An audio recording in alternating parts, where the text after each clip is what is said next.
की केजरीवाल सरकार ने एक और बड़ी कामयाबी हासिल की है। दिल्ली सरकार की ओर से एक वसूली में किए गए बड़े आर्थिक सुधारों की वजह से राजस्व में पिछले साल के मुकाबले बड़ा इजाफा हुआ है। वित्त विभाग की तरफ से जारी की गई एक आधिकारिक रिपोर्ट के मुताबिक संपत्ति बिक्री और स्टैम्प शुल्क से दिल्ली की आय को 28% की वृद्धि हुई है, जबकि रेवेन्यू कलेक्शन में भी 13% की बढ़ोतरी दर्ज की गई है। देखिए ये रिपोर्ट। दिल्ली की केजरीवाल सरकार ने किया कमाल। राजस्व में बढ़ोतरी से दिल्ली हो गई मालामाल। सिंगल विंडो सिस्टम से व्यवसाय हुआ आसान। दिल्ली रच रही है आर्थिक सुधार की कीर्तिमान।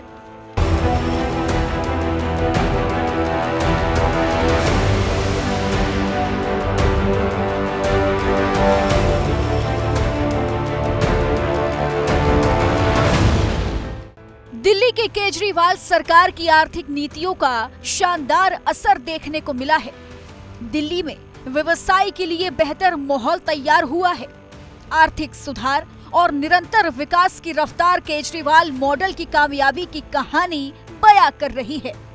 दिल्ली सरकार ने कर वसूली में बड़ा आर्थिक सुधार किया है, जिसके चलते राजस्व में पिछले वित्त वर्ष के मुकाबले 2024 में दिल्ली सरकार को बड़ा मुनाफा हुआ।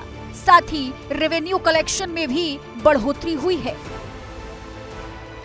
वित्त विभाग द्वारा जारी एक आधिकारिक रिपोर्ट में दी जानकारी, संपत्ति बिक्री और स्टैंप शुल्क से दिल्ली की आय में 28% वृद्धि।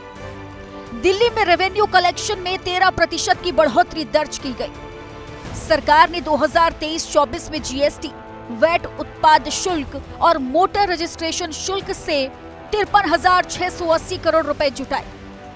पिछले साल के अनुमानित मार्च बजट 53,565 करोड़ रुपए से अधिक 100 करोड़ की बढ़त हुई है।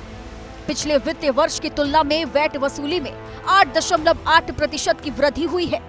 मोटर वाहनों पर कर और पंजीकरण शुल्क में 12.4% की वृद्धि हुई है।